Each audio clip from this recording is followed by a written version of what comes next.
কাছে আসার গল্প শুনেছেন? কাছে আসার গল্প কার কাছে? একজন গায়রে মাহরাম পুরুষ একজন গায়রে মাহরাম মেয়ের কাছে যাবে, এই হলো গল্প। জিনা, ব্যভিচার। একজন ব্যভিচারিণী মহিলা একবার এক কুকুরকে পানি পান করিয়েছিল। কুকুরটা অনেক তৃষ্ণার্ত ছিল। সে তার মোজা খুলে কুয়ার ভিতরে নিয়ে সেখান থেকে পানি তুলে কুকুরকে পান করিয়েছে। এই আমলটার কারণে আল্লাহ পাক এই ব্যভিচারী মহিলাকে মাফ করে দিয়েছে। আরেকজন ব্যক্তি, তিনিও বানু ইসরাইলের। বানু ইসরাইল কারা ছিলেন তো? কারা? রোহিঙ্গারা? কারা? বানু ইসরাইল কারা? কার সন্তানদেরকে বানু ইসরাইল বলা হয় বলেন? শুধু ওয়াজ শুনলে হবে না তো, কিছু শিখতে হবে তো। ইব্রাহিম আলাইহিস সালামের দুই ছেলে। কয় ছেলে? একজনের নাম হচ্ছে ইসমাঈল আলাইহিস সালাম, একজনের নাম হচ্ছে ইয়াকুব আলাইহিস সালাম। সরি, ইসহাক আলাইহিস সালাম। ঠিক বলেছেন, মাঝে মাঝে এভাবে বলতে হয় যাতে আপনি সঠিক বলছেন না ভুল বলছেন বোঝা যায়। একজনের নাম কি? ইসমাঈল, আরেকজনের নাম ইসহাক। ইসহাক আলাইহিস সালামের ছেলের নাম হচ্ছে ইয়াকুব আলাইহিস সালাম। কথা বুঝতে পারছেন? আর ইয়াকুব আলাইহিস সালামের বংশধরদেরকে বলা হয় বানু ইসরাইল। এবার মনে থাকবে ইনশাআল্লাহ। তো এই বানু ইসরাইলদের মধ্যেই বেশিরভাগ নবী এসেছেন। ইউসুফ, দাউদ, সুলাইমান, মুসা, ঈসা সব বানু ইসরাইলের মধ্যেই। শত শত নবী সব বানু ইসরাইলের মধ্যেই। আর ইসমাঈল আলাইহিস সালামের বংশে এসেছেন সর্বশেষ একজন নবী, তার নাম মুহাম্মদুর রাসূলুল্লাহ সাল্লাল্লাহু আলাইহি ওয়াসাল্লাম। তো বানু ইসরাইলের আরেকজন ব্যক্তি, সে প্রচন্ড পাপ করেছিল সারা জীবনে। মৃত্যুর আগে সে তার সন্তানদেরকে বলেছে যে আমি যখন মারা যাব আমার দেহটাকে আগুনে পুড়িয়ে ফেলবে, পুড়িয়ে অর্ধেক ছাই সমুদ্রে ভাসিয়ে দিবে আর অর্ধেক ছাই বাতাসে উড়িয়ে দিবে। আমি যত পাপ করেছি আল্লাহ পাক যদি আমাকে ধরতে পারেন তাহলে আমার আর রক্ষা নাই। তার ধারণা যে আল্লাহ তাকে ধরতে পারবে না, এটা ওর ধারণা। আকিদা, আকিদা কুফরি না? কুফরি বোঝেন না? যে বিশ্বাস করে যে আল্লাহ তাকে আবার পুনরুত্থিত করতে পারবেন না, এই আকিদা কি ইমানের আকিদা না কুফরি? আকিদা কুফরি। কুফরি আকিদা নিয়ে সে তার সন্তানদেরকে ওসিয়ত করছে। তার মৃত্যুর পর সন্তানরা তাই করলো। করার পরে আল্লাহ রাব্বুল আলামিন সাগরকে আদেশ করলেন ছাইগুলোকে জমা করে দাও, এবং বাতাসকে আদেশ করলেন ছাইগুলোকে জমা করে দাও। হাদিস কিন্তু সহিহ। প্রকৃতি আল্লাহর কথা শোনে না? প্রকৃতি আল্লাহর কথা শোনে না? এই বিশাল সাগর আপনাদের আল্লাহর আদেশেই আপনার পা ধুয়ে দিচ্ছে। আপনি সামনে গিয়ে দাঁড়ান, আল্লাহর হুকুমে এই বিশাল শক্তিশালী সাগর আপনার পা ধুয়ে দিবে না? কিন্তু আল্লাহ যখন ওকে আদেশ করবেন যে আমার বান্দারা সবাই ইয়াবা খায়, আমার বান্দারা সব মাদক খায়, আমার বান্দারা সব জেনা করে, আমার বান্দা বান্দিরা এখানে পতিতা বৃত্তিতে লিপ্ত হয়েছে, জেনায় লিপ্ত হয়েছে, আমার বান্দা বান্দিরা এখানে নগ্ন হয়ে ঘুরছে, নামাজ কালাম পড়ছে না, তুমি এদের সবাইকে ভাসিয়ে দাও। সাগর ওই দিন আপনাকে ভাসিয়ে দিবে। সাগর তার কথা শুনবে না? প্রকৃতি আল্লাহর কথা শোনে। তো এই প্রকৃতি জড়ো করে দিল ছাইগুলো। জড়ো করে দেওয়ার পরে আল্লাহ পাক ওই ব্যক্তিকে আবার জীবিত করে বললেন যে তুমি এই কাজটা কেন করেছিলে? কোন কাজ? মৃত্যুর পরে ছাই বানিয়ে উড়িয়ে দেওয়ার কাজটা কেন করেছিলে? তখন সেই ব্যক্তি বলছে মিন খাশিয়াতিকা ইয়া রাব্বি, হে আল্লাহ আমি আপনার ভয়ে এই কাজটা করছিলাম। আল্লাহ পাককে সে আরো একটা সেন্টেন্স বলেছে। আল্লাহ পাক ওটা হাদিসের মধ্যে নিয়ে এসেছেন। তিনি বলেছেন আমি আপনার ভয়ে করেছি কি করি নাই, হে আল্লাহ আপনি তো সেটা ভালো করেই জানেন। কথা বুঝতে পারছেন? তো আল্লাহ পাক বললেন ঠিক আছে আমি তোমাকে মাফ করে দিলাম। এখানে কিন্তু পাপ করার অ্যাক্সেস দেওয়া হচ্ছে না, আপনাকে পাপ করতে উৎসাহিত করা হচ্ছে না। আল্লাহ পাকের দয়া রহমত আমি বুঝাতে গিয়ে এই কয়েকটা হাদিস আপনাকে বলবো যে 100 ভাগ দয়া আল্লাহর কাছে আছে, 1 ভাগ তিনি ছড়িয়ে দিয়েছেন আমাদের সবার মধ্যে। কত মহব্বত করি আমরা আমাদের সন্তানকে, তাই না? স্ত্রীদেরকে, আমাদের মাদেরকে, আমাদের বাবাদেরকে, আমাদের দেশকে, আমাদের সমাজকে, আত্মীয়দেরকে, প্রতিবেশীদেরকে মহব্বত করি না, ভালোবাসি না? এই ভালোবাসা এক ভাগ ভালোবাসার অংশ, বাকি সমস্ত ভালোবাসা আল্লাহর কাছে। এবার আসেন, আল্লাহ পাক এই সমস্ত সৃষ্টির মধ্যে সবচেয়ে বেশি ভালোবাসেন মানুষকে। কাকে? কথাটার তো প্রমাণ লাগবে, লাগবে না? প্রমাণটা দিচ্ছি। এই মহাবিশ্ব সৃষ্টি করার পর আল্লাহ পাক অনেক মাখলুক সৃষ্টি করেছেন। কিছু কিছু নাম আল্লাহ পাক আমাদেরকে জানিয়েছেন। এমন অনেক মাখলুক আল্লাহর ছিল বা আছে, আমরা সেটা জানি না। আমরা জানি জিনদের কথা, তাই না?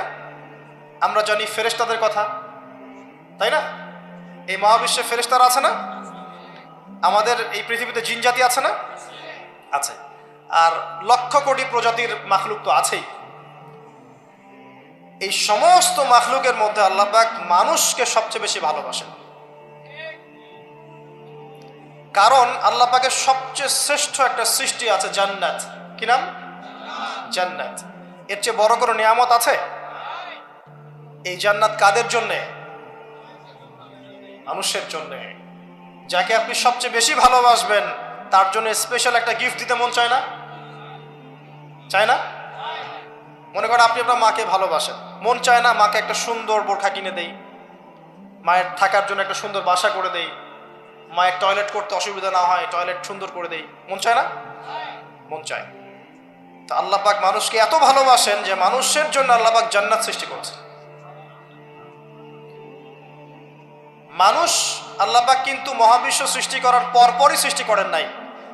সূরা দাহার পরে দেখবেন আল্লাহ পাক বলেছেন 1 নম্বর আয়াতে, হাল আতা আলাল ইনসান হিনুম মিনাদ দাহর লাম ইয়াকুন শাইআম মাযকুরা। মানুষের উপর এমন একটা সময় চলে গেছে যখন মানুষ কোনো আলোচ্য বিষয় ছিল না। মানে মহাবিশ্বে মানুষকে সৃষ্টি করা হবে এরকম কোনো আলোচ্য বিষয় ছিল না। অনেক পরে আমরা সৃষ্টি হয়েছে। আর এখন পৃথিবীতে মানুষের আচরণ দেখলে মনে হয় যে মানুষই সব, তাই না? সব মানুষের জমি, বাড়ি গাড়ি, অট্টালিকা, টাকা পয়সা, সম্পত্তি, ক্ষমতা, এই বিশ্বের রাজনীতি, বিশ্বের অর্থনীতি, বিশ্বের সমরনীতি সব আমাদের, তাই মনে হয় না? এখন মানুষের ভাব দেখলে মনে হয় যে মানুষ পৃথিবী ধ্বংস হওয়ার পরে মঙ্গলে গিয়ে থাকবে, মঙ্গল ধ্বংস হওয়ার পরে শনিতে গিয়ে থাকবে, তারপর অন্য গ্রহে, তারপর অন্য গ্রহে। এখন মানুষ বলে যে শুক্র গ্রহ আমার, মানুষ বলেছে শুক্র গ্রহ আমার। কয়দিন আগে একটা দেশ দাবি করেছে শুক্র গ্রহটা আমাদের, আরেকটা দেশ তার বিপক্ষে দাবি করেছে না ওইটা আমাদের। তো মানুষের আচরণ এখন এমন। মানুষ যে পৃথিবীতে বাস করছে এই পৃথিবী তো মানুষের না, তা মানুষের। মানুষ এসেছে এখানে কোত্থেকে? জান্নাত থেকে, আসে নাই? আমরা কি পৃথিবীর বাসিন্দা ছিলাম? আমরা জান্নাতে ছিলাম। আমাদের পিতামাতা কোথায় ছিলেন? জান্নাতে। আর আমাদের আত্মাগুলো কোথায় ছিল? রুহের জগতে। এই পৃথিবীতে তো আমি এসেছি অনেক পরে, আর এখন মনে হয় সব কিছুর মালিক আমি একাই। এটা ফেরাউনি আচরণ। কিরকম আচরণ? ফেরাউনি আচরণ। আনা রব্বুকুমুল আলা, আমি তোমাদের মহান রব। মানুষের ভাবসাব দেখলে এখন এরকম মনে হয়। আল্লাহর বিধানের 5 পয়সা পরোয়া করবে না। দেখাবো আপনাকে, কানের মধ্যে দিনে 5 বার আসছে হাইয়া আলা সালাহ, হাইয়া আলা সালাহ, নামাজ পড়বে না। একটু মূল্যায়ন করলো না আল্লাহ পাকের হুকুমের। যাকাত ফরজ হয়ে গেছে, 10 বছর 20 বছর হয়ে যাচ্ছে, যাকাত ফরজ হয়ে গেছে, যাকাত দেয় না। মানুষ পরোয়া করে আল্লাহর? আল্লাহ বলছেন জেনার ধারের কাছেও যেও না, ও বলবে না এটা কাছে আসার গল্প। মানুষ আল্লাহ বলবেন সুদ খেও না, ইত্তাকুল্লাহ ওয়া যারু মা বাকিয়া মিনার রিবা, সুদের অবশিষ্ট অংশ সব ছেড়ে দাও। ওয়া ইল্লাম তাফআলু, যদি না ছাড়ো ফাযানু বিহারবিন মিনাল্লাহি ওয়া রাসূলিহি, আল্লাহ এবং তার রাসূলের সাথে যুদ্ধের ঘোষণা শুনে রাখো। মানুষ বলবে সুদেই অগ্রগতি, সুদেই প্রগতি। এটাই চলছে। মানুষ বলবে যে আল্লাহ বলছেন ওয়ামান লাম ইয়াহকুম বিমা আনজালাল্লাহ ফাউলাইকা হুমুল কাফিরুন, আর এক আয়াতে আছে ফাসিকুন, আর এক আয়াতে আছে জালিমুন। মানুষ বলবে না আমি যেটা লস দিব সেটাই লস, এর বাইরে কিছু নেই। তা আমরা সত্যি আল্লাহকে পরোয়া করি? সত্যিকার অর্থে আদতে আমরা আল্লাহকে খুব একটা পরোয়া করছি না। আল্লাহকে পরোয়া করার অর্থ হচ্ছে আল্লাহর হুকুম আহকাম মেনে চলা। যদি আমি আল্লাহর হুকুম আহকামগুলো মেনে চলি তবেই প্রমাণ হবে হ্যাঁ আমি আল্লাহকে পরোয়া করছি। আসেন, মানুষকে আল্লাহ পাক সৃষ্টি করেছেন অনেক পরে। সৃষ্টি করার ঘটনাটা আল্লাহ পাক সূরা সদের মধ্যে একটু সুন্দর করে বলেছেন, মানে অন্য অন্য ঘটনার চাইতে আরো বেশি সুন্দর করে। তা আমার মত প্রতিটাই সুন্দর, এটা আমার কাছে বেশি ভালো লাগে। কারণ এখানে আল্লাহ আরেকটা শব্দ বলেছেন যেটা অন্য জায়গায় বলেন নাই। অনেক জায়গায় কোরআনে আছে মানুষকে কিভাবে সৃষ্টি করা হয়েছে, কিন্তু এই সূরার মধ্যে, সূরা সদের মধ্যে একটু ব্যতিক্রম আছে, আর একটু ভালোবাসা। আল্লাহ পাক বলছেন যে ইয়া ইবলিস, হে ইবলিস, মা মানাআকা আন তাসজুদ লিমা খালাকতু বিয়াদাই, হে ইবলিস তোমাকে কিসে বারণ করলো তাকে সিজদা করতে যাকে আমি আমার হাত দিয়ে সৃষ্টি করেছি। কথা বোঝেন না না আমার? হে ইবলিস কিসে তোমাকে বারণ করলো, কিসে তোমাকে নিষেধ করলো, কেন তুমি সিজদা করলা না আদমকে? সহজ করে দিলাম, আদমকে যাকে আমি সৃষ্টি করেছি আমার হাত দিয়ে। আল্লাহ পাক অন্য কোন সৃষ্টিকে এভাবে ব্যাখ্যা করেছেন যে আমি আরশকে সৃষ্টি করেছি আমার হাত দিয়ে, আমি মহাবিশ্বকে সৃষ্টি করেছি আমার হাত দিয়ে, ব্যাখ্যা করেছেন? বাকি সৃষ্টির ক্ষেত্রে আল্লাহ পাক বলেছেন, আল্লাহ পাক যখন কিছু করতে চান খালি বলেন কুন ফায়াকুন। তা আদমের ক্ষেত্রে আল্লাহ পাক বলেননি কুন ফায়াকুন, বলেছেন? কথা বুঝতে পারছেন? আদমের ক্ষেত্রে আল্লাহ পাক বলেছেন আমি তাকে আমার হাত দিয়ে সৃষ্টি করেছি। হাতের ব্যাখ্যা কি সেটা নিয়ে আমাদের তর্ক করার দরকার নাই। মূল কথা হচ্ছে এখানে আল্লাহ পাক ভালোবাসা বুঝিয়েছে। আদম আলাইহিস সালামকে আল্লাহ পাক ভালোবেসে সৃষ্টি করেছেন, স্পেশাল সৃষ্টি। এবার আসেন, সৃষ্টি করার পর তাকে রেখেছেন কোথায়? জান্নাতে। তারও আগে আল্লাহ পাক সমস্ত জ্ঞান আদম আলাইহিস সালামকে শিক্ষা দিয়েছে। সুবহানাল্লাহ পড়বেন না? মানুষ সম্মানিত কি কারণে? শারীরিক গঠনের কারণে? জ্ঞানের কারণে। আপনি যাকে ভালোবাসেন বেশি তাকে আপনি সব শেখাতে চাইবেন না, তাকে আপনি সব দিতে চাইবেন না, যে আমার সব তোমার জন্য, আমি তোমাকে ভালোবাসি, বলেন না? বলেন, কারে কারে বলছেন জীবনে? আলহামদুলিল্লাহ, আলহামদুলিল্লাহ, শুকরিয়া। এই কথাটা আল্লাহ পাক সূরা বাকারায় বলেছেন, ওয়াল্লামা আদাম আল আসমাআ কুল্লাহা, আমি আদমকে সমস্ত বিষয়ের নাম শিক্ষা দিয়েছি। সুবহানাল্লাহ।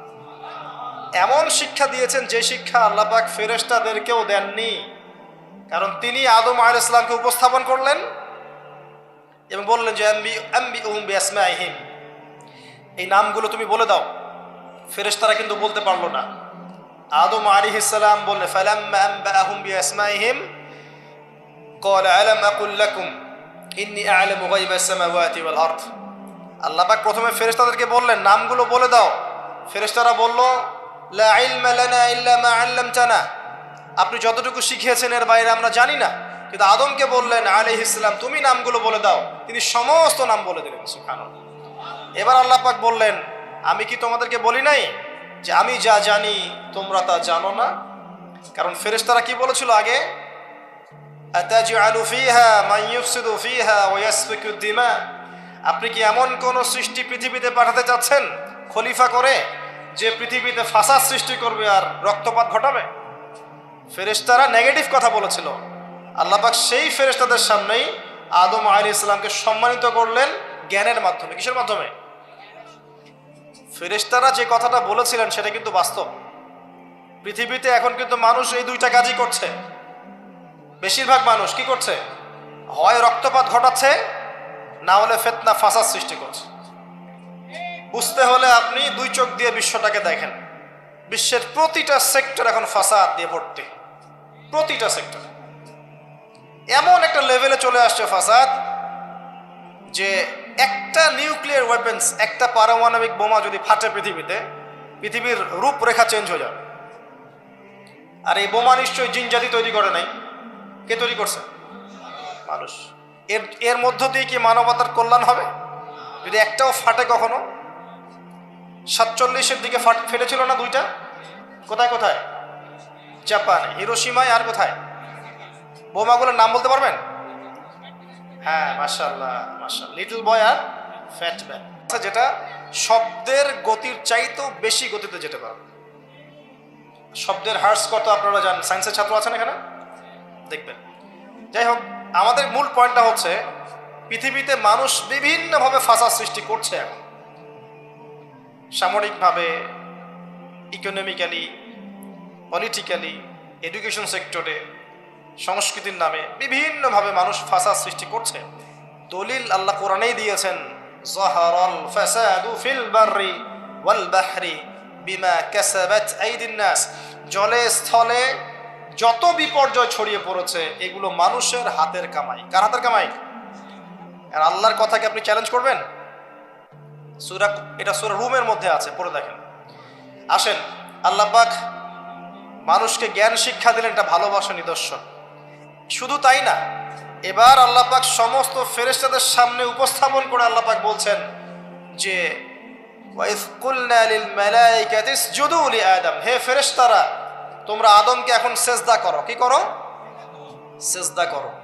আপনি যাকে ভালোবাসবেন নিঃসন্দেহে আপনি চাইবেন তাকে বড় করতে, তাই না? চাইবেন না? তার মান মর্যাদা বাড়ুক, তাকে আমি বড় করি, সবাই তাকে ভালো বলুক, আপনি চাইবেন। আল্লাহ পাক আদম আলাইহিস সালামকে ভালোবাসলেন। দেখেন, ফেরেশতা মণ্ডলীকে বললেন সেজদা করো, ফাসাজাদু, সবাই সেজদা করলো, ইল্লা ইবলিস, ইবলিস সেজদা করলো না। সে কি বলল? খলাকতানি মিন নার ওয়া খলাকতাহু মিন তিন, আল্লাহ আপনি আমাকে সৃষ্টি করেছেন কি দিয়ে? আগুন দিয়ে, আর আদমকে সৃষ্টি করেছেন কাদা মাটি দিয়ে, আমি কেন তাকে সেজদা করতে যাব? আবা ওয়াস্তাকবারা, সে উদ্ধত আচরণ করলো, অহংকারী হলো, এবং এই একটা কারণেই আল্লাহ পাক তাকে চিরস্থায়ী লানত করলেন, চিরস্থায়ী জাহান্নামী ঘোষণা করলেন। ইবলিস চ্যালেঞ্জ করলো যে আমি আদমকে এবং আদম সন্তানদেরকে বিভ্রান্ত করবই, পথভ্রষ্ট করবই, আমি ডান দিক থেকে আসবো। সূরা আরাফ পড়ে দেখেন, ডান দিক থেকে আসবো, বাম দিক থেকে আসবো, সামন থেকে আসবো, পিছন থেকে আসবো, আমি তাদেরকে পথভ্রষ্ট করেই ছাড়ব। আর আল্লাহ পাকও বলে দিলেন যে যারা তোকে অনুসরণ করবে আদম সন্তানদের মধ্য থেকে, ওদের সবাইকে দিয়ে আমি জাহান্নাম পূর্ণ করবো না, আউযুবিল্লাহ। আর একটা কথা বলে দেই, এখানে সূরা আরাফের 179 নম্বর আয়াতে এটাও আছে যে ওয়ালাকাদ যারানা লিজাহান্নামা কাসীরাম মিনাল জিন্নি ওয়াল ইনস, প্রচুর জিন আর মানুষকে দিয়ে আমি জাহান্নাম পূর্ণ করব। প্রচুর জিন আর মানুষকে দিয়ে আমি জাহান্নাম পূর্ণ করব। কত জিন আর কত মানুষ আমি জিনের হিসাব জানি না, মানুষেরটা জানি। প্রতি হাজারে 999 জন জাহান্নামে যাবে, বলেন নাউযুবিল্লাহ। সহিহ বুখারীতে 4 বার হাদিসটা এসেছে, প্রতি হাজারে 999 জন, মানে ম্যাক্সিমাম। এটা ম্যাথমেটিক্যালি হিসাব করার দরকার নাই, এর মানে হচ্ছে অধিকাংশ মানুষই কি করবে? জাহান্নামে যাবে। এবং এটা আমাদের উম্মতের ক্ষেত্রেও এসেছে, 73টা দল হবে, আছে না? 72 দল কোথায় যাবে? জাহান্নামে। এটা বোঝানো হচ্ছে বেশিরভাগ মানুষই কোথায় যাবে? জাহান্নামে। অপরাধ কি ছিল? অপরাধটা বলা আছে এই আয়াতে। 1 নাম্বার, লাহুম কুলুবুন লা ইয়াফকাহুনা বিহা, অপরাধ ছিল যে আল্লাহ পাক হৃদয় দিয়েছিলেন, উপলব্ধি করে নাই।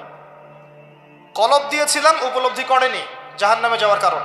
ওয়ালাহুম আযানুন লা ইয়াসমাউনা বিহা, কান দিয়েছিলাম, শোনেনি। ওয়ালাহুম আ'য়ুনুন লা ইউবসিরুনা বিহা, দু চোখ দিয়েছিলাম, দেখেনি। হৃদয় দিয়েছি, উপলব্ধি করে নাই, 1 নাম্বার কারণ। কান দিয়েছি, শোনে নাই। চোখ দিয়েছি, দেখে নাই। উলাইকা কাল আনআম, এরা হচ্ছে গবাদি পশুর মতো। এটা আল্লাহর কথা, আমার প্রতি রাগ করবেন না। আল্লাহ বলেছেন তারা হচ্ছে গবাদি পশুর মতো। দে আর জাস্ট লাইক ক্যাটলস, বাল হুম আদল, বরং এর চাইতেও এরা নিকৃষ্ট এবং জঘন্য। ওয়া উলাইকা হুমুল গাফিলুন, এরা হচ্ছে গাফেল সম্প্রদায়। আল্লাহর আয়াতগুলো আমাদের কলিজে আঘাত লাগে না? না, এখন আমাদের কলবগুলো অনেক শক্ত হয়ে গেছে, মাশাআল্লাহ। সুম্মা কাসাত কুলুবুহুম, একটা আয়াত আছে না সূরা বাকারার মধ্যে, ফাহিয়া কাল হিজারাতি আও আশাদ্দু কাসওয়া, পাথরের মতো শক্ত হয়ে গেছে, বরং তার চেয়ে বেশি শক্ত হয়ে গেছে। দেখবেন আল্লাহর আয়াতগুলো যখন আপনার কলিজে আঘাত করবে না, শক্ত হয়ে যাবে, বুঝবেন আপনার কলবে 2টা জিনিসের অভাব আছে। একটা হচ্ছে আপনার কলব নিয়মিত পরকালকে স্মরণ করে না, নিয়মিত আপনার কলব মৌতকে স্মরণ করে না। 2 নাম্বার হচ্ছে আপনার কলবে কোরআনের তেলাওয়াত পৌঁছাচ্ছে না। এই দুটোই কারণ। কারণ নবী সাল্লাল্লাহু আলাইহি ওয়াসাল্লাম বলেছেন, পাপ করলে কলবের মধ্যে কালো দাগ পড়ে। এভাবে পাপ করতে করতে করতে করতে কলবটা কলুষিত হয়ে যায়, দুর্গন্ধ বের হয়, কুৎসিত হয়ে যায়। যদি মানুষ তওবা করে কালিমা মুছে যায়, তওবা না করলে এটা বাড়তে থাকে। নবীজি বলছেন, আমি কি তোমাদেরকে জানিয়ে দিব কোন কাজ তোমার কলবের মরিচা দূর করবে? সাহাবীরা বললেন, অবশ্যই ইয়া রাসূলুল্লাহ। তিনি তখন এই 2টা কাজ বলেছেন। 1 নাম্বার, বেশি থেকে বেশি কোরআন তেলাওয়াত এবং মউতের স্মরণ তোমার কলবকে পরিষ্কার করে দিবে ইনশাআল্লাহ। এই 2টো কাজ আমরা করতে চাই না। এখনকার সভ্যতায় গিয়ে দেখবেন কবরস্থান সমাজের বাইরে থাকে। একটা সমাজ, এর বাইরে দেখবেন কবরস্থান দূরে। আর ঢাকা হলে তো কথাই নাই। দেখবেন বনানীতে কবরস্থান, তার আশপাশে মানুষ ছুটছে আর ছুটছে জীবনে, দুনিয়ার জীবিকার তাগিদে। একবার ফিরে তাকানোরও সময় নাই যে ওটা কি, জায়গাটা কি, কোন জায়গা। তো একটা সময় ছিল নবী সাল্লাল্লাহু আলাইহি ওয়াসাল্লামের যুগ থেকে শুরু করে সাহাবায়ে কেরামের যুগে, কবরস্থান ছিল মসজিদের পাশে। কোথায়? এলাকার মূল যে মসজিদ, এর পাশে। মানুষ 5 ওয়াক্ত নামাজে যেত, কবর দেখতো, পরকালকে স্মরণ করতো, জিয়ারত করতো, চলে আসতো। এখন দেখবেন মাসে একদিনও কেউ কবরস্থানে যায় না। তো মৌতের কথা স্মরণ হবে কিভাবে? আচ্ছা আসেন মূল জায়গায় আসি। এই 2টা কাজ আপনার কলবের মরিচা দূর করবে। আমি এখানে ওই কারণগুলো বললাম সূরা আরাফের 179 নম্বর আয়াত থেকে, কোন কোন কারণে বেশিরভাগ মানুষ জাহান্নামে যাবে। আল্লাহ পাক আদম আলাইহিস সালামকে সৃষ্টি করার পরে যখন এভাবে ফেরেশতাদের সামনে উত্থাপন করলেন, ফেরেশতারা সিজদা করলো, ইবলিস করলো না। ইবলিস চ্যালেঞ্জ করলো। আল্লাহ পাক ঘোষণা করলেন, যারা ইবলিসের পদাঙ্ক অনুসরণ করবে তাদেরকে দিয়ে আল্লাহ পাক জাহান্নাম পূর্ণ করবেন। বলেন নাউযুবিল্লাহ। আর ইবলিস সম্পর্কে আল্লাহ পাক আমাদেরকে সতর্ক করলেন এভাবে। আল্লাহ পাক বললেন, ইয়া আইয়ুহাল্লাযীনা আমানু, হে মুমিনগণ, লা তাত্তাবিউ খুতুওয়াতিশ শাইতান, তোমরা শয়তানের পদাঙ্ক অনুসরণ করো না। ইন্নাহু লাকুম আদুউম মুবিন, নিশ্চয়ই সে তোমাদের স্পষ্ট শত্রু। আল্লাহ পাক জানিয়ে দিলেন। জানিয়ে দেওয়ার পরে আদম এবং হাওয়া আলাইহিস সালাম তাদেরকে রাখলেন জান্নাতে। কোথায়? যাকে আপনি ভালোবাসবেন তাকে সবচেয়ে শ্রেষ্ঠ গিফট দিতে যাবেন, প্রমাণ। জান্নাতে থাকলেন। একটা পরীক্ষার কারণ আছে। পরীক্ষার কারণ হচ্ছে আমি চাচ্ছি সে আরো বড় পুরস্কার পাক। এটাই পরীক্ষার কারণ। দুনিয়ার জীবনে আমরা এসেছি কি জন্য? পরীক্ষা দিতে। আল্লাহ পাক চেয়েছেন পরীক্ষায় পাশ করে আমরা যেন আরো বড় পুরস্কার পাই। লিনাবলুয়াকুম আইয়ুকুম আহসানু আমালা, আল্লাহ পাক দেখতে চান তোমাদের মধ্যে আমলের শ্রেষ্ঠ কে। একটা পরীক্ষা আল্লাহ পাক নিলেন, ওয়ালা তাকরাবা হাযিহিশ শাজারা, তোমরা দুজন এই গাছের কাছে যাবে না। আরেকটা কথা মিস করে গেছে, এই দুজনের আরেকজন কে? হাওয়া আলাইহিস সালাম। কোত্থেকে আসলেন তিনি? আদম আলাইহিস সালামের একাকিত্ব বোধ হচ্ছিল জান্নাতে। সঙ্গিনী সবচেয়ে ইম্পর্টেন্ট জিনিস আপনাদের পৃথিবী, তাই না? একজন উত্তম জীবন সঙ্গিনী খুব গুরুত্বপূর্ণ জিনিস পৃথিবীতে। সে যদি ভালো হয়, নেককার হয়, সৎ হয়, আপনি দুনিয়াতেই জান্নাতে থাকবেন ইনশাআল্লাহ। আর সে যদি বদকার হয়, দুশ্চরিত্র হয় এবং আল্লাহ এবং তার রাসূলের বিরুদ্ধাচরণ করে, আপনার আনুগত্য না করে, আপনি দুনিয়াতেই জাহান্নামের ফ্লেভার পাবেন ইনশাআল্লাহ। তো হাওয়া আলাইহিস সালামকে সৃষ্টি করা হয়েছে আদম আলাইহিস সালামের কোত্থেকে? পাঁজরের হাড় থেকে। এখানে একটা কথা মনে পড়লো, এটা বলার লোভ সামলাতে পারছি না। এই হাড়ের ব্যাপারে নবী সাল্লাল্লাহু আলাইহি ওয়াসাল্লাম একটা কথা বলেছেন। তিনি বলেছেন যে তাদেরকে মানে বুঝে নেন কাদেরকে?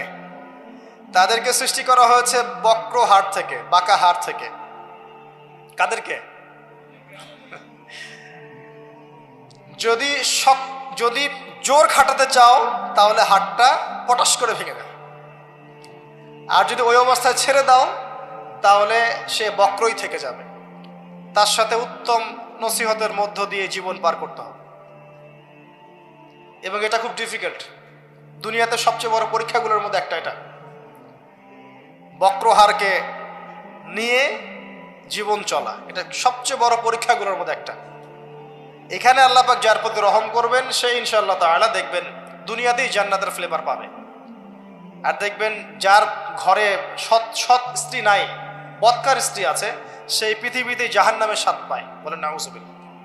আমরা দোয়া করি সবার ঘরে ঘরে যেন আল্লাহ পাক নেককার সৎ স্ত্রী দান করেন। আল্লাহুম্মা আমিন। তো হাওয়া আলাইহিস সালাম এবং আদম আলাইহিস সালামকে আল্লাহ পাক রাখলেন কোথায়? জান্নাতে। আপনি ঘুম আসতেছে? আমি কিন্তু অনেক কষ্ট করে কথা বলছি। তো জান্নাতে রাখলেন, একটা পরীক্ষা, গাছের কাছে যাবে না। এই গাছের নাম কি এটা বড় কথা নয়, এই গাছের নামটা কি এটা কিন্তু বড় কথা নয়, মূল কথা হচ্ছে পরীক্ষাটা কি। গাছের কাছে যাবে না, গাছের কাছে তারা গেলেন কিভাবে? শয়তান তাদেরকে কি করলো?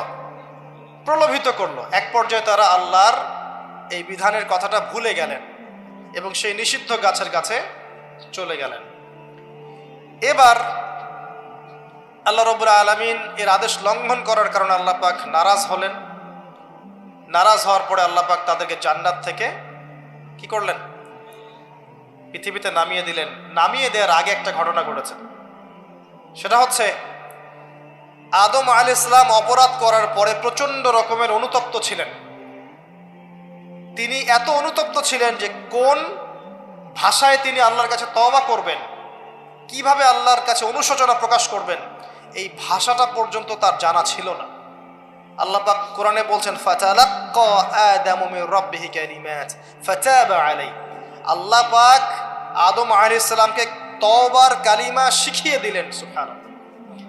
কোন কালিমা দিয়ে তুমি তওবা করলে আমি সন্তুষ্ট হব সেটা আল্লাহ শিখিয়ে দিয়েছেন। এটা কি ভালোবাসার নিদর্শন নয়? এটাও একটা ভালোবাসার নিদর্শন যে তিনি আদম আলাইহিস সালামকে ভালোবাসেন, তওবার বাক্যগুলোও শিখিয়ে দিয়েছেন। বলেন সুবহানাল্লাহ। এই তওবার বাক্য কোনটা ছিল? রব্বানা যালামনা আনফুসানা ওয়া ইল্লাম তাগফির লানা ওয়া তারহামনা লানাকুনান্না মিনাল খাসিরিন। এই বাক্য আল্লাহ শিখিয়ে দিয়েছেন। সুবহানাল্লাহ। এই বাক্য দিয়ে আদম আলাইহিস সালাম তওবা করলেন, আল্লাহ পাক তওবা কবুল করলেন, কিন্তু সীমা লঙ্ঘন করার কারণে নামিয়ে দিলেন কোথায়? পৃথিবীতে। এবং পৃথিবীতে আদম আলাইহিস সালাম, হাওয়া আলাইহিস সালাম, ইবলিস, তাকেও নামিয়ে দেওয়া হয়েছে। এবার পৃথিবীতে আল্লাহ পাক দিলেন একটা হায়াত, কারো 100, কারো 200, কারো 30, কারো 40, কারো 10-20, আল্লাহু আলাম, কারো 2000, 1000, 5000, এমনও হায়াত ছিল। এটা আল্লাহ জানেন ভালো। এই সময়টুকুতে আল্লাহ পাক অফুরন্ত নিয়ামত দিলেন, হায়াত দিলেন, পরিবার দিলেন, রিজিক দিলেন, বাসস্থান দিলেন, এমন প্রতিটা বস্তু যা এই জীবনে, এই দুনিয়ার জীবনে প্রয়োজন, আল্লাহ পাক সব কিছু দিলেন। এগুলো কি ভালোবাসা নিদর্শন নয়? ভালোবাসা নিদর্শন। এবং আল্লাহ পাক একটা দর্শন দিলেন, ফিলোসফি, একটা মূলনীতি। মূলনীতি শোনেন, সূরা বাকারার 38-39 নম্বর আয়াতে আছে। আল্লাহ পাক বলছেন কুল নাহবিতু মিনহা জামিআ। আমি আল্লাহ বললাম তোমরা নেমে যাও পৃথিবীতে সবাই একসাথে। ফাইম্মা ইয়াতিয়ান্নাকুম মিন্নি হুদান। তোমাদের কাছে আমার পক্ষ থেকে হেদায়েত আসবে। প্রত্যেক যুগে যুগে তোমাদের কাছে আমার পক্ষ থেকে হেদায়েত আসবে, আসমানি কিতাব আসবে, নবী রাসূল আসবেন। ফামান তাবিআ হুদায়া, যারা আমার হেদায়েতকে অনুসরণ করবে, মেনে চলবে, ফালা খাউফুন আলাইহিম ওয়ালা হুম ইয়াহজানুন, তাদের কোনো টেনশন নাই, কোনো দুশ্চিন্তা নাই। যেই জান্নাত থেকে এসেছেন সেখানে ফিরে যাবেন ইনশাআল্লাহ। শর্ত কি? আল্লাহর হেদায়েত মেনে চলতে হবে। এটা 38-39 নম্বর আয়াতে আল্লাহ পাক বলছেন ওয়াল্লাযীনা কাফারু ওয়া কাযযাবু বিআয়াতিনা, কিন্তু যারা কুফরি করবে, অস্বীকার করবে এবং আল্লাহর আয়াতকে মিথ্যা প্রতিপন্ন করবে, ফাউলাইকা আসহাবুন নার, এরাই হচ্ছে জাহান্নামের অধিবাসী। হুম ফিহা খালিদুন, এখানে তারা চিরস্থায়ী হবে। ইবলিসের সাথে। কার সাথে? ইবলিসের সাথে। এই হলো দর্শন। এরপর আপনাকে পাঠিয়ে দেয়া হলো পৃথিবীতে। এখানে আমাদেরকে দেয়া হয়েছে সব কিছু, আমাদের অন্ন, আমাদের বস্ত্র, আমাদের বাসস্থান, আমাদের শিক্ষা, আমাদের চিকিৎসা, এভরি সিঙ্গেল নেসেসারি এলিমেন্টস যা আমাদের প্রয়োজন এই পৃথিবীতে বসবাস করার জন্য আল্লাহ পাক প্রত্যেকটা দিয়েছেন। সুবহানাল্লাহ। এমনি এমনি দিয়েছেন? আরে দিয়েছেন কিন্তু কাফের, মুশরিক, মুরতাদ, মুনাফিক, মুমিন সবাইকে দিয়েছেন, কাউকে দেন নাই এমন না। আছে না? হয়তো কাউকে বেশি, কাউকে কম। আর এই যে কম বেশি রিজিকের কম বেশিটা আল্লাহ পাক নিজে ডিল করছেন, যাতে করে সমাজের মধ্যে ব্যালেন্সটা বজায় থাকে। যদি একজন রিক্সাওয়ালার চাহিদা না থাকতো, কে আপনাকে ওই জায়গায় পৌঁছে দিত? কথা বুঝতে পারছেন না? একজন যিনি চুল কাটেন, তার যদি চাহিদা না থাকতো, কে আপনার চুল কাটতো? একজন পোশাক নির্মাতা, তার চাহিদা না থাকলে কে আপনার পোশাক নির্মাণ করত? একজন চিকিৎসক, তার ওই জায়গায় মেধা এবং চাহিদা না থাকলে কে আপনার চিকিৎসা করত? আল্লাহ পাক এই বৈচিত্র্যের মধ্য দিয়ে এই সমাজের মধ্যে, দুনিয়ার মধ্যে একটা ব্যালেন্স বজায় রেখেছেন। আমরা যদি সবাইকে হাতের 5টা আঙ্গুল সমান করতে চাই, এটা হবে একটা আত্মঘাতী সিদ্ধান্ত। 5 আঙ্গুলের মধ্যে পার্থক্য থাকবে, এটাই হচ্ছে হাতের সৌন্দর্য। সব যদি এক সমান হতো, হাত সুন্দর হতো না। আচ্ছা, এবার আসেন ভালোবাসায় চলে আসে। ওই যে 1 ভাগ ভালোবাসা, এবার আপনি পৃথিবীতে আছেন, পৃথিবীতে আল্লাহ পাক আপনাকে বলেছেন যে আমি তোমাকে ভালোবাসি হে আদম সন্তান, আর এটা আমার হক যে তুমিও আমাকে ভালোবাসবে। এটা কিন্তু হাদিসে এসেছে। আল্লাহ পাক বলেছেন, হে আদম সন্তান, আমি তোমাকে ভালোবাসি, আর এটা আমার হক যে তুমিও আমাকে ভালোবাসবে। এই পৃথিবীতে আমাদের ভালোবাসার কেন্দ্র কে হবেন? সমস্ত কিছু ভালোবাসার ঊর্ধ্বে কার স্থান হবে? আর আল্লাহ বলেছেন, যদি তোমরা আমাকে সত্যিকার অর্থেই ভালোবাসো, কুল ইন কুনতুম তুহিব্বুনাল্লাহ ফাত্তাবিউনি, যদি তোমরা সত্যিকার অর্থে আল্লাহকে ভালোবাসো, আল্লাহর ভালোবাসা পেতে চাও, তাহলে একটা কাজ করো। কি করো? ফাত্তাবিউনি, কার অনুসরণ করো?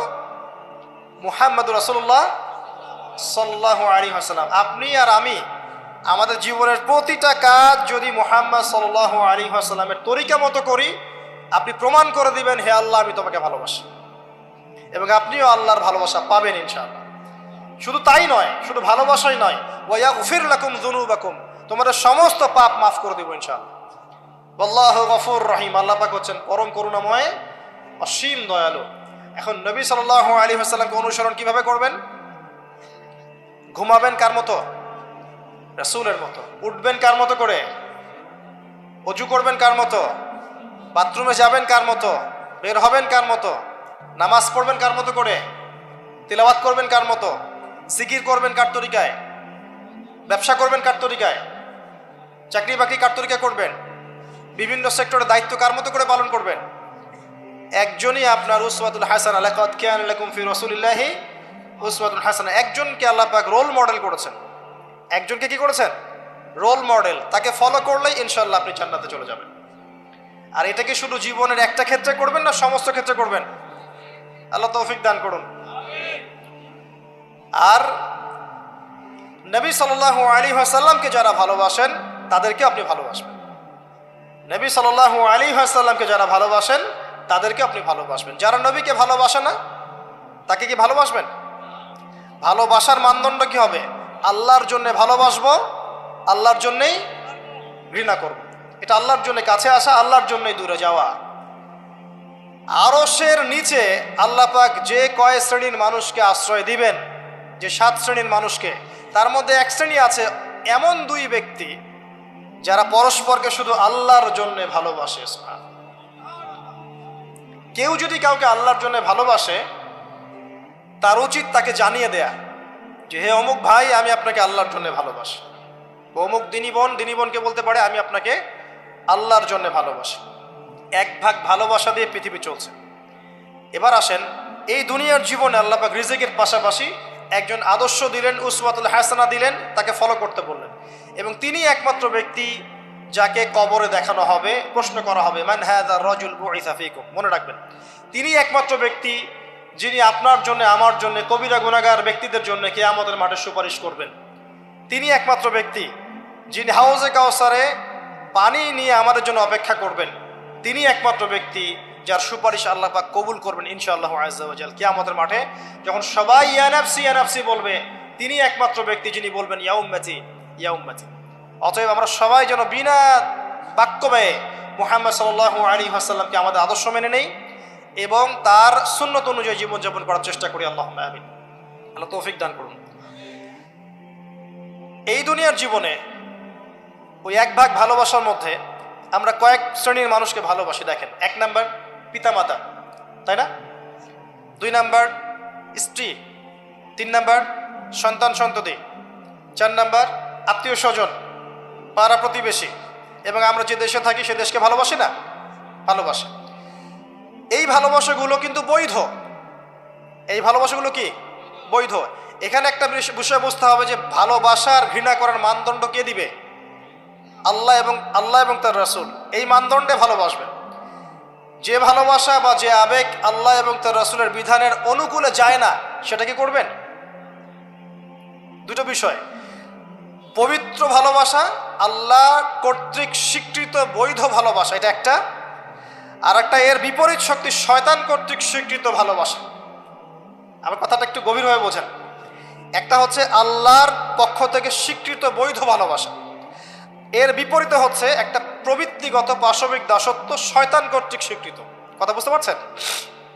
আল্লাহ কর্তৃক স্বীকৃতির মধ্যে আমরা পিতা মাতাকে ভালোবাসব, বরং পিতা মাতাকে যে ভালোবাসবে না এবং তাদের খেদমত করে জান্নাত লাভ করতে পারবে না, এই সন্তানদেরকে নবী সাল্লাল্লাহু আলাইহি ওয়াসাল্লাম অভিশাপ দিয়েছেন। মায়ের সাথেই জান্নাত জড়িত আছে, পিতার সন্তুষ্টির সাথেই সন্তানের ফয়সালা জড়িত আছে। তো পিতা মাতাকে যে বৃদ্ধ অবস্থায় পেল, তাদের খেদমত করে জান্নাত লাভ করতে পারলো না, এদের জন্য ধ্বংস। নবী সাল্লাল্লাহু আলাইহি ওয়াসাল্লাম বলেছেন আমিন। আমরা এখন একটা সমস্যা দেখতে পারি, অনেক পিতা মাতা এসে অভিযোগ করে সন্তান খোঁজ খবর নেয় না, সন্তান ভালোবাসে না, সন্তান হক আদায় করে না। মনে রাখবেন, একজন পিতার একদিনের আত্মত্যাগ আর একজন মায়ের শুধু প্রসব বেদনা, এর হক সারা জীবন তাদের খেদমত করে আমরা শোধ করতে পারবো না। পিঠের চামড়া তুলে পাপোশ বানালেও মা বাবার ঋণ কখনো শোধ হবে না। হবে? কোন সন্তানরা এমন করছে? যেই সন্তানদেরকে পিতা মাতারা আল্লাহকে চেনায় নেই, যেই সন্তানদেরকে পিতা মাতা রাসূলকে চেনায় নাই, কোরআনকে চেনায় নাই, হাদিসকে চেনায় নাই, এই বাচ্চারাই কিন্তু এই কাজগুলো করছে। অতএব এখানে পিতা মাতারও একটা দোষ আছে। সন্তান সন্ততিকে মানুষ করতে হতো আল্লাহ এবং তার রাসূলের আদর্শে মানুষ করতে হতো। যখন আমরা এই আদর্শে মানুষ না করে পশ্চিম আদর্শে মানুষ করেছি, আপনার পিতা আপনার সন্তান তো আপনার খোঁজ নিবে না, স্বাভাবিক। এখানে উভয় পক্ষেই সমস্যা আছে।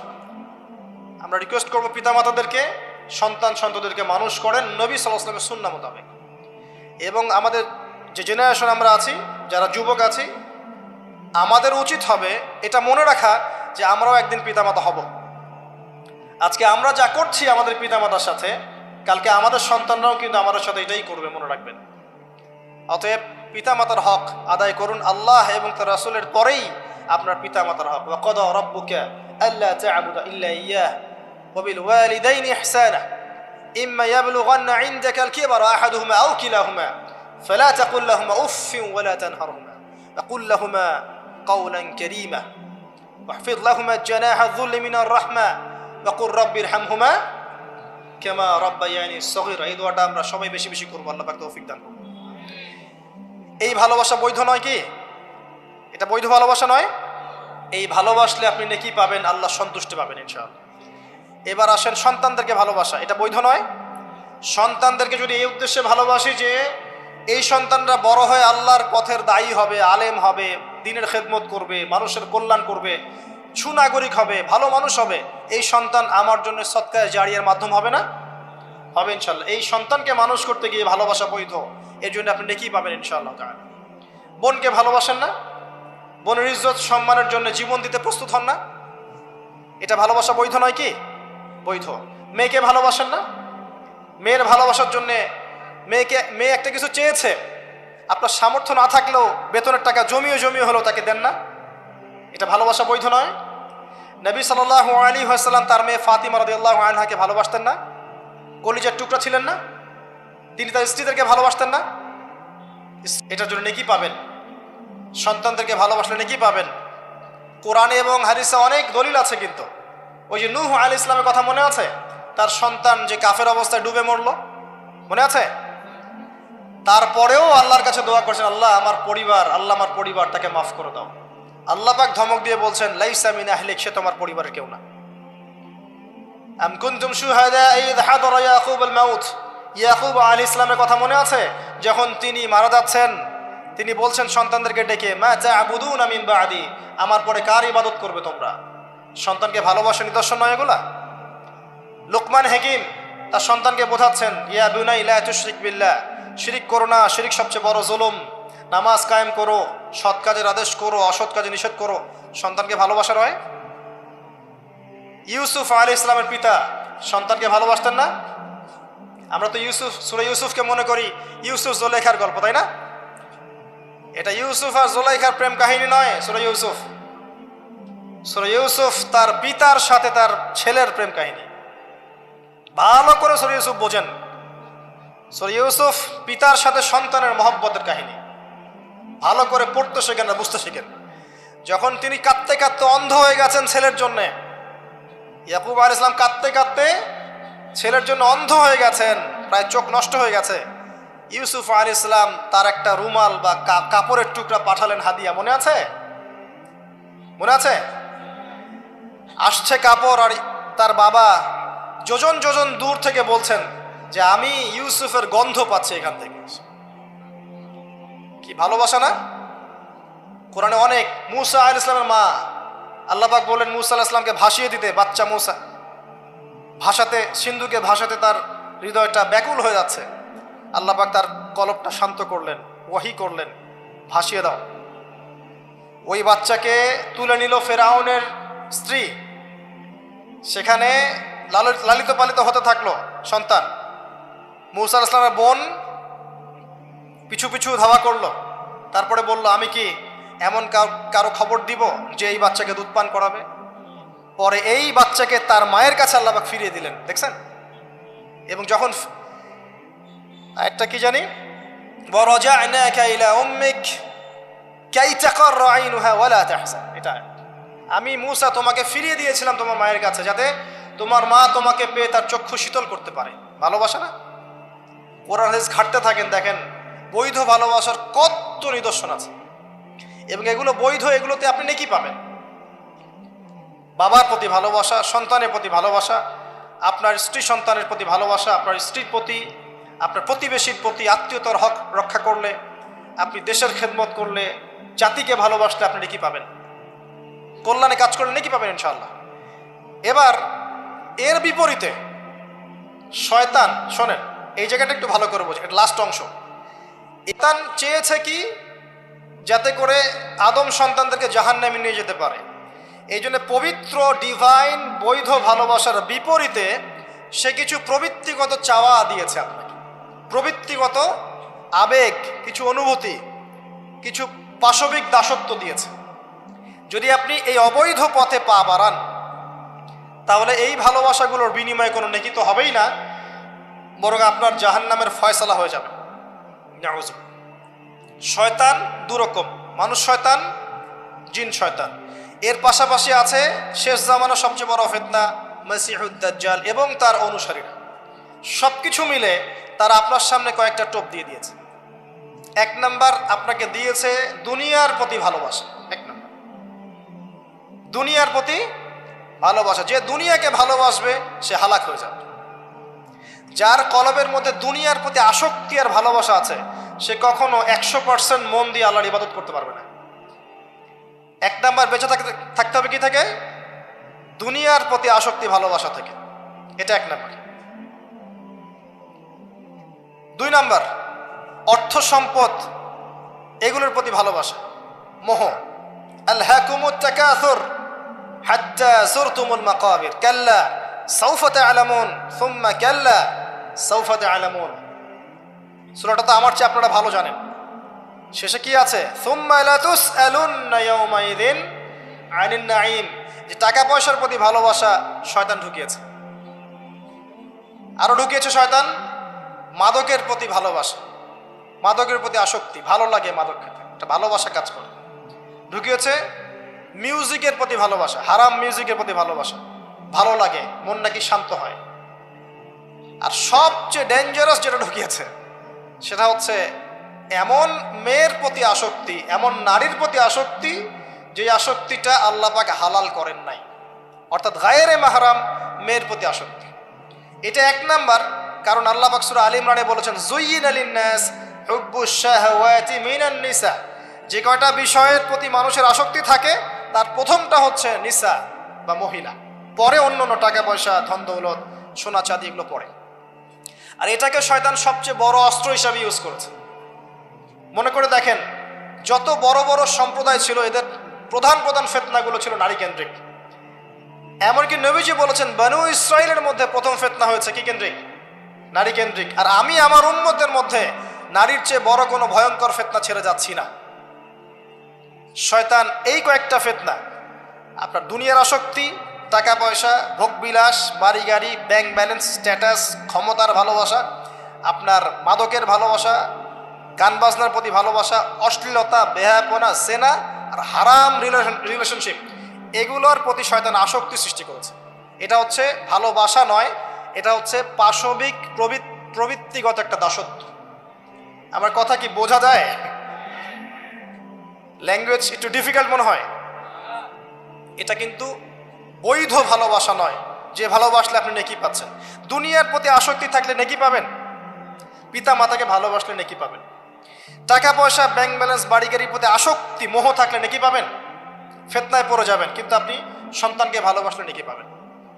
একটা হারাম মেয়েকে ভালোবাসলে নেকি পাবেন, আপনি স্ত্রীকে ভালোবাসলে নেকি পাবেন।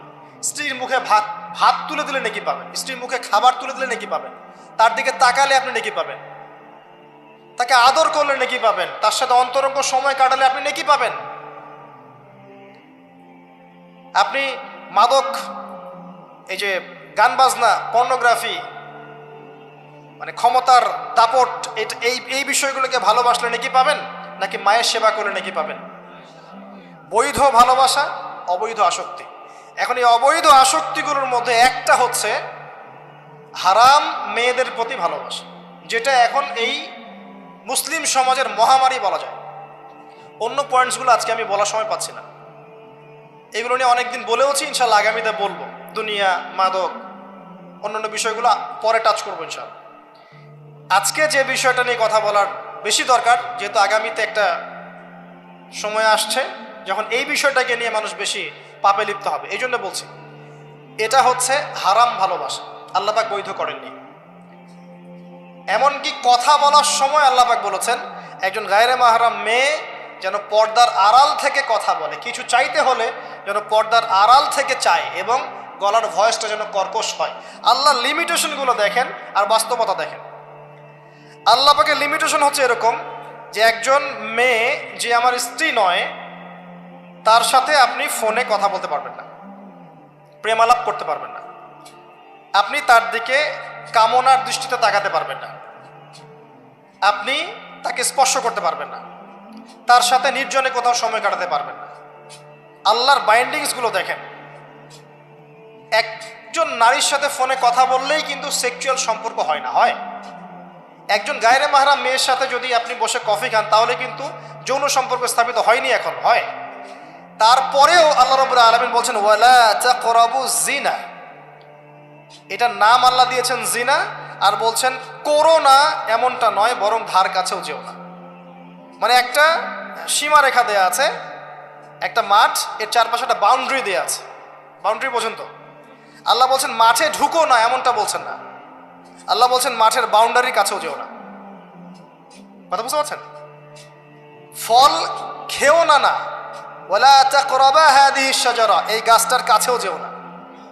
মিলাতে পারছি আমি, বুঝতে পারছি? আদম এবং হাওয়া আলাইহিস সালাম এই গাছের ফল খেও না, এমন কথা ছিল না। কথা ছিল এই গাছের কাছেও যেও না।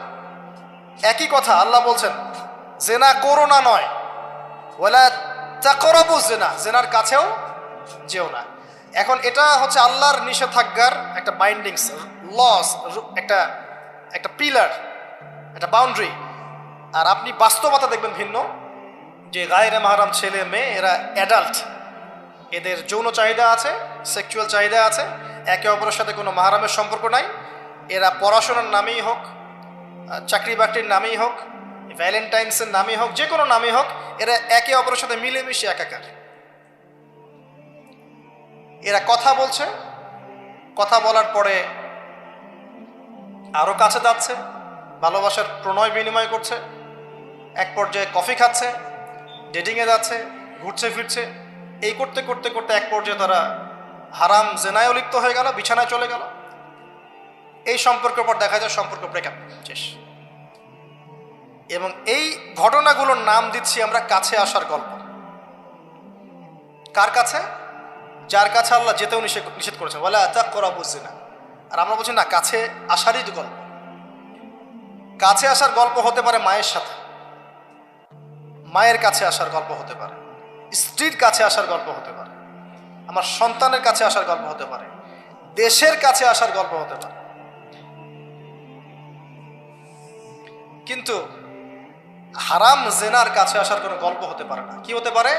জাহান্নামের উপন্যাস হতে পারে। কি হতে পারে?